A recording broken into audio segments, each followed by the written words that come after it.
Gusto ko lang sundan kanina, sinabi ko merong 55 alternative na eskwelahan na nagbi-breed ng mga child warriors ang naisara sa Davao Region.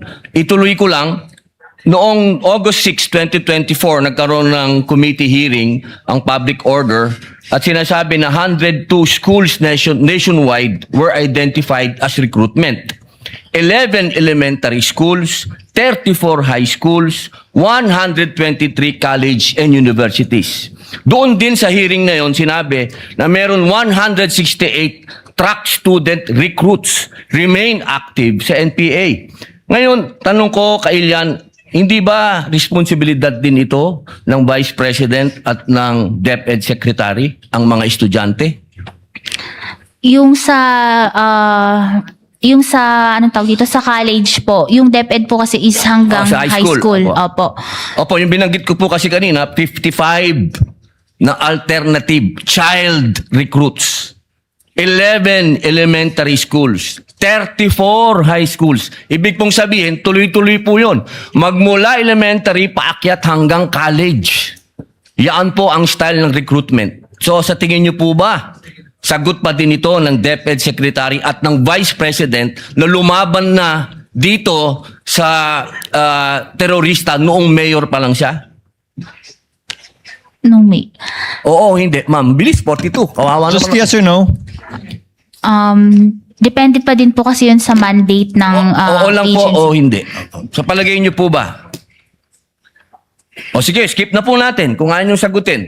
Alam niyo po ba na sinabi ng NICA, ng National Intelligence Coordinating Agency, na ang budget ng NPA 2016 to 2018 ay 5.8 billion? Yung sa, Oo po o hindi? Ma'am, please. ano, pwede pong pakiulit? Ang budget daw po ng NPA is 5.8 billion. Alam niyo po ba yon? Sinabi po ng NICA. Hindi ko po narinig yun sa Opo. news. Sa palagay niyo po ba, sapat yung budget na magkano po ba ang sinasabi niyo? 500 million ba ang naibigay? Pero yung Kasama na po yung sa Vice President at sa DepEd. 600 Kumpara niyo po sa 5.8 billion. Sapat po ba yon? Pero kasi yung sa nabanggit po ng NICA is mako-cover na din po nila bilang isa sila sa mga agencies with. So alam niyo po yung sinabi ng NICA. Alam niyo po. Hindi ko po narinig Yung tungkol yun lang po sa estudyante. Kasi alam niyo naman po, sa ngayon, ang nasa front na inilalagay ay mga estudyante. Nabalitaan niyo po ba yung mga namatay nung huli na mga estudyante? Yung violence po sa school. Opo, ito na lang po. 8 seconds na lang po ako. January 1, 2024, sinabi po ng AFP na there is no more guerrilla active front. So, ibig sabihin po, successful. Based po sa AFP. Salamat po. Senator Judge Marcos for the last intervention. Maraming salamat, Presiding Judge. Simple lang, i-confirm ko lang sa ating testigo. So, I'd just like to confirm kung tama sabihin na as of now, there's no official finding na may fraud sa DepEd man o sa OVP. Tama po ba? No fraud finding as of now. Kasi nga po compliance audit lang po ginagawa namin Tama. sa IFAO. Compliance audit lamang, walang fraud audit. Ikalawa, narinig kita kanina na kapag compliance audit, base sa dokumento lang. Limited kayo sa dokumentong isinabmit ng ahensya. Kung ganon, yung House of Representatives, hindi naman bahagi ng OVP or DepEd. Wala namang sinabmit sa COA, di ba? May sinabmit ba sila? Yung Congress, Committee on Good Governance, may sinabit na dokumento. Yun po kasi based on other information na po after nilang mag-liquidate na naging na available information after the liquidation na Pero kinonsider po namin sa audit. Hindi, ibig ko sabihin, yung congressional transcript ni Acosta at Fajarda, hindi yon bahagi ng dokumentong sinumite ng mga ahensya.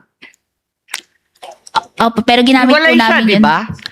Pero ginamit din po namin yung information na yon during our audit po. Bakit humingi ka rin ba ng affidavit? Kasi hindi naman binigay ng agency. Kasasabi mo lang kapag compliance audit, dokumentong galing sa ahensya. Pero yun po is relevant information po na ginamit namin for audit po, na sinama namin sa pag-audit.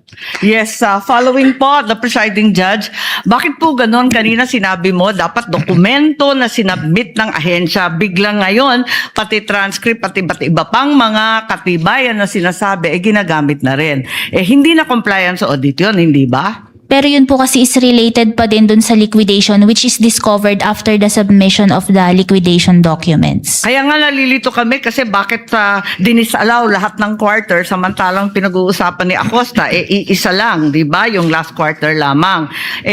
Doon nga sa transcript, doon lumilitaw yon.